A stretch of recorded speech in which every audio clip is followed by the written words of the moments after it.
Olá, eu sou o Padre Álvaro, professor de filosofia da Faculdade Jesuíta de Filosofia e Teologia, e hoje trago para vocês alguns trechos do poema O Pórtico do Mistério da Segunda Virtude, do Charles Péguy. Vamos falar sobre esperança. Aliás, vamos contemplar imagens da esperança.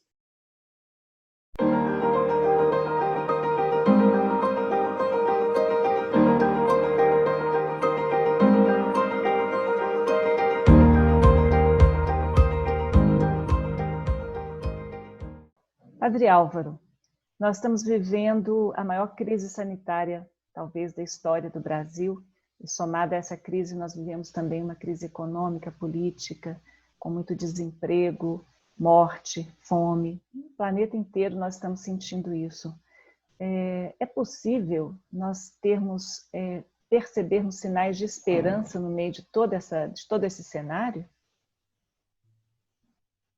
Graziela, essa sua pergunta é muito importante. Eu tenho meditado sobre ela, inclusive, com o tempo, não é?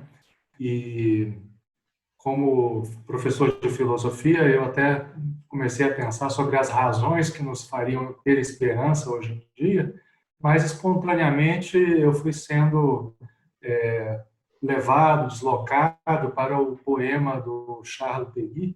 É um poema muito conhecido, famoso, chama-se O Pórtico do Mistério da Segunda Virtude. Essa segunda virtude, como se sabe, é a esperança. E eu acho que eu pensei no Péguy porque ele padeceu muito na sua vida, sofreu assim de uma forma dramática desde a infância, né? Ele não teve reconhecimento durante a sua vida, muito pouco. Ele teria razões, muitas razões para desesperar, ou no mínimo para se amargurar, mas ele nos escreveu o mais belo poema sobre a esperança, ou mais exatamente sobre o mistério da esperança, que eleva a nossa razão, inclusive converte a nossa razão. Então, eu pensei que mais do que razões para esperar, nós podemos nos voltar hoje para esse surpreendente mistério da esperança e deixar que essa esperança anime a nossa razão e o nosso coração. Que bom, poema é sempre bem-vindo, nós acho que estamos precisando muito de toda a beleza possível, então, por favor, traga essa beleza com essa poesia para a gente hoje. Ah, sim. Obrigado, Graziela. Eu vou fazer só uma pequena introdução, né? Esse Pórtico do Mistério da Segunda Virtude é um longo discurso, poema repleto de imagens. Nele, o Péguy nos oferece uma terapia sonora e plástica para combater o desespero, tão frequente no tempo dele, no início do século XX, quando esse poema foi escrito. É um desespero, aliás, que marca a nossa época, em que, além disso, há esse vazio de grandes ideais que moviam algo na humanidade. Nossa época é, sem dúvida, uma época de superficialidade no campo das relações. A nossa época clama por um aprofundamento. Então, em nossa época, que falta muito sentido, de grande superficialidade, a poesia pode se tornar um veículo fundamental para nós entrarmos, né, termos a intuição daquelas realidades mais importantes. É um aprofundamento através de imagens, como acontece nos sonhos, né, através das imagens. E a primeira imagem do poema é uma mulher chamada Madame Gervaise. Essa mulher é a que entra e recita o poema, mas ela recita em nome de Deus. É como se Deus estivesse falando na voz dessa mulher e o que chama a atenção é que Deus se espanta. Ele se espanta com a esperança da humanidade. Ele não se espanta com a fé nem a caridade, mas se espanta com a esperança. Eu vou começar a recitar o poema. A fé que mais amo, diz Deus, é a esperança. Não é a fé que me espanta. A fé não causa espanto, porque eu resplandeço na minha criação, no sol e na lua e nas estrelas, em todas as minhas criaturas, nos astros do firmamento, nos peixes do mar, no universo das minhas criaturas e no homem, minha criatura, nos povos e nos homens, e nos reis e nos povos, no homem e na mulher, sua companheira, e acima de tudo, nas crianças, as minhas criaturas. Em tudo que nasce e vive, e em toda a morte, e na vida eterna que nunca acabará, e vencerá a morte, resplandeço de tal modo na minha criação, que para não me ver em verdade, seria necessário que a pobre humanidade fosse cega. Bonito. E com Sim. relação à caridade, ele não se espanta também com a caridade? Isso é, o poema continua nesse sentido, não é?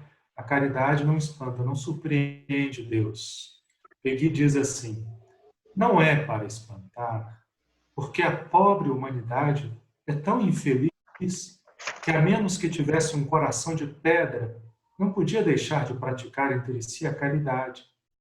E não há quem não tire o pão da boca, o pão de cada dia, para dá-lo à infeliz criança que passa. E por eles, o meu filho sentiu também caridade. E então o poema segue até o verdadeiro espanto de Deus, a surpresa de Deus com a esperança.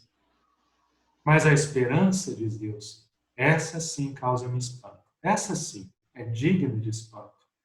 Que essas pobres criaturas vejam como tudo acontece e acreditem que amanhã será melhor. Que elas vejam o que se passa hoje e acreditem que amanhã de manhã será melhor. Isso é espantoso.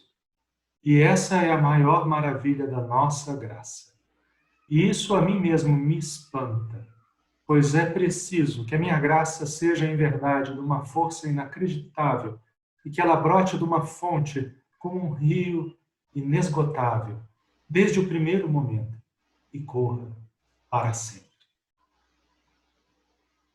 Veja, Graziela, essa esperança para Peggy é um grande milagre em um mundo de dores e traições, um mundo de quedas, um mundo de torturas, um mundo em que o Filho de Deus, a divindade, sofre na nossa humanidade. Peggy não nos propõe, então, uma esperança inocente, adocicada, tampouco a faz surgir de alguma astúcia racional, que por hipótese guiaria a história da humanidade, como aconteceu, sobretudo na filosofia alemã do século XIX. O espanto de Deus diante da esperança, a primeira imagem que nos é oferecida, esse espanto, vem acompanhado, aliás, por um verso que é o único cuja entonação está definida no texto do Peggy por uma observação do próprio poeta. Ele recomenda, no momento da recitação, que esse verso deve ser dito em voz baixa e com muito pudor. E o verso é: e o mais fácil, e a inclinação maior é desesperar. Essa é a grande tentação.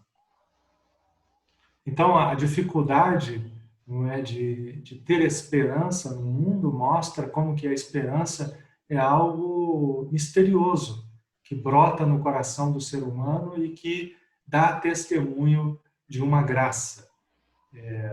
Nós notamos, aliás, por contraponto, esse desespero em particular, quando a gente escuta tantos discursos que apelam à vontade, à luta das pessoas diante do mal, que nós devemos lutar contra o mal. Esse apelo fica vazio, porque o dever às vezes é colocado como se fosse um comando dado a uma máquina. Não é que nós não devêssemos lutar diante das crises do mundo. Sim, nós devemos. E o dever é algo sagrado.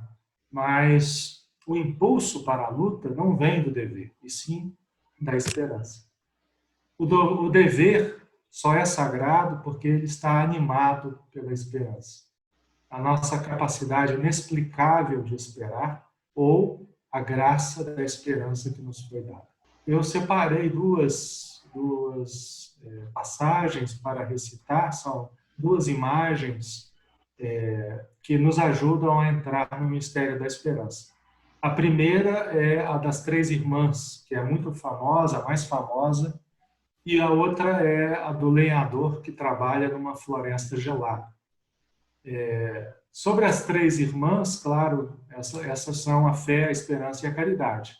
Fé e caridade são as irmãs mais velhas, as que, inclusive, seriam duas senhoras já gastas pelo tempo, se não fosse a juventude da esperança que caminha entre as duas. Elas são mais contidas, né, no caminhar da vida, elas caminham apressadamente no presente e devem cuidar da mais nova, a esperança, que essa caminha e nos mostra o futuro.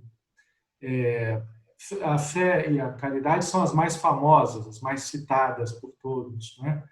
E poucos se recordam, aliás, da esperança. Essa é como uma menina cheia de energia, que corre adiante, volta para chamar suas irmãs, pois viu algo extraordinário à frente. Parece que são, aliás, as mais velhas que levam a menor para passear, mas, na verdade, é a esperança criança que faz tudo acontecer e rejuvenescer. Então, no caminho íngreme, pedregoso, difícil, sobre a estrada íngreme, arrastada, segura pelos braços das duas irmãs mais velhas, que a levam pela mão, a pequena esperança avança. E no meio, entre as duas irmãs mais velhas, parece até que se deixa arrastar por elas, mas é ela que faz andar as duas outras irmãs e as arrasta. É ela que faz andar o mundo inteiro e que o arrasta, porque só trabalhamos por causa das crianças. Hoje, né, num momento de tanta dificuldade, eu acho que a gente pode olhar mais para as crianças, as nossas crianças, os nossos jovens. E o Peggy traz uma imagem muito bonita do pai trabalhador, que é um lenhador que trabalha numa floresta, no meio da geada, e pensa nos seus filhos. Acho que vale a pena declamar também esse pequeno trecho. Não são de modo algum as crianças que trabalham no inverno para aquecer a casa no inverno. Mas um pai teria coração para trabalhar se não houvesse seus filhos? Se não fosse por causa das crianças? E no inverno, quando o trabalho é duro, na floresta, quando ele trabalha mais duro com a foice e a serra, o rodão e o machado, na floresta gelada, no inverno, quando as víboras dormem no bosque porque estão geladas, e quando sopra um vento norte agreste que atravessa os ossos e trespassa os membros, e ele está de tal modo transido que lhe tremem os dentes e a geada lhe congela a barba. O homem pensa, de súbito, na mulher que ficou em casa e nos seus filhos, que estão tranquilamente em casa, que a esta hora brincam ao canto da lareira e entre si se guerreiam, sabe-se lá, divertindo-se. Tudo o que se faz é feito para os filhos, e são os filhos que fazem com que tudo se faça, tudo o que se faz, como se fossem eles a levar-nos pela mão. Assim, tudo o que se faz, tudo o que todos fazem, é feito para a pequena esperança. O poema fala com imagens.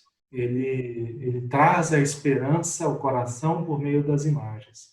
Mas quando as imagens surgem na imaginação, elas não precisam mais das palavras do poema. Basta que elas, por assim dizer, se pintem, impregnem a nossa memória, para que pouco a pouco elas vão, por aprofundamento, descendo ao coração. Então, essa é a pedagogia do poema de Peggy, das imagens à memória, da memória ao coração, onde está a graça da virtude da esperança. E eu espero que a pequena menina Esperança, que corre e retorna para nos fazer seguir em frente, se aprofunde no coração de todos com estas imagens e que volte a brotar, inclusive nessas noites densas em que estamos atravessando nesse tempo, não é? Porque a noite sempre anuncia um novo dia e nesse novo dia é possível esperar. Padre Álvaro, muito obrigado pela sua participação e por trazer a poesia para a nossa vida. Sim, obrigado, Graziela, pelo convite, por essa oportunidade. Um abraço a você e para todos.